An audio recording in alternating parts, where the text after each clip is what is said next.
So when we compare a horse under the age of 10, so the young horses, to a horse that is over the age of 10, and then especially into those geriatric years, is that when a young horse's muscles fatigue past the capacity that they currently have, their nervous system does not just stop the movement. It actually recognizes it. It finds like an alternative recruitment pattern that allows the movement to continue. Gosh, it does not catalogue those patterns as a temporary solution. It actually files them as a method. This is the key difference, right? If the young horse encounters the same demand before it has recovered, the same compensatory pattern runs again. And over time, what was a workaround becomes a default. So another way of explaining this is an older horse over the age of 15 that's been to a course will rely on those defaulted patterns that it learned in its early years, versus a young horse that hasn't got those defaulted patterns yet. It's still figuring them out, and that is a process. So if fatigue happens, they need time to recover. They need time to establish that pattern. So the moment when you assess a horse and you find that this, enormous precision in certain patterns and almost no variability in horses or in others, the system had to basically organize itself around work around that it's been running for months. And it believed that the workaround was the answer.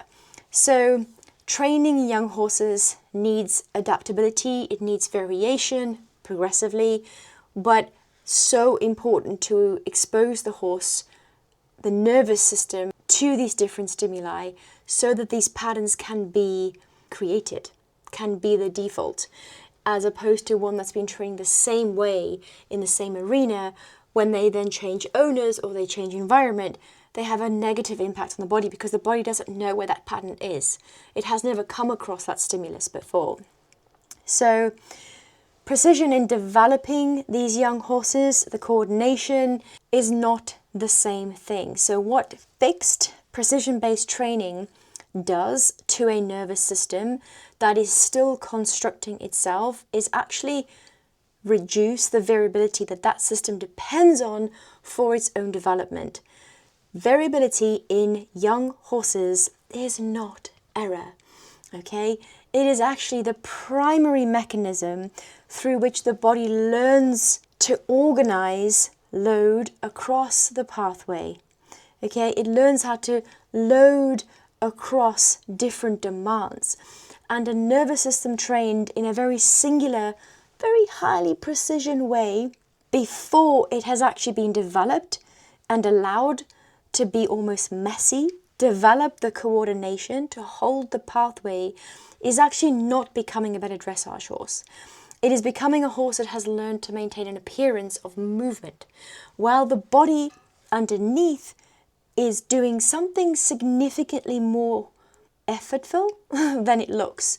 So what the take home from this specific area is that variability is far more important than precision-based training with young horses.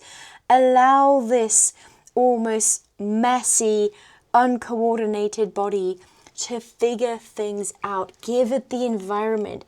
Don't be hyper-focused and obsessed with absolute correctness in these young horses, okay?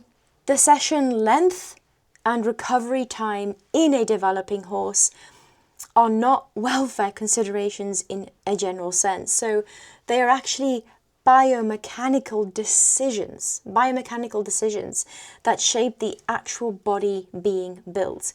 The training environment does not just teach the horse what to do with its body, it shapes the body that's getting built. Once the rider understands this, once I understood this many years ago, the word progress, this changes entirely.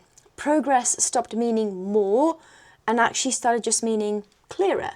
So today, are we more coordinated than we were yesterday, as opposed to are we doing it absolutely perfect? See the difference, see the switch? So before we push for maybe one more transition, one more, ask whether the horse is actually still moving from the same recruitment pattern it started with the session, or whether something has shifted, you know. Maybe it's that the neck is just getting a little bit tighter and the rhythm is getting shorter and the hind leg is arriving a little bit later than it was yesterday. The shift is not stubbornness. Sometimes it cannot even be tiredness. It's in the casual sense. It is the system just reaching for its alternative way to figure how to make this new pattern a default pattern. That is where the session needs to end. So instead of more, think of just simple clarity. The developing horse is just one of stage 3. So the decisions here shape the possibility for this mature horse to develop into, and then for that veteran horse to the one that we really want to not only import, but ideally get as many years as we can from our veteran horses in a very safe, comfortable way. Starts with what we're doing with our young developing horses. Each stage of the developing horse has its own logic and its relationship to load. Understanding all 3 of these is what changes the entire conversation and how we train, manage, how we support the horses across life. So, webinar in July, the lifetime horse. Comment the word horse below and I'll send you through the link, and don't forget to follow and subscribe.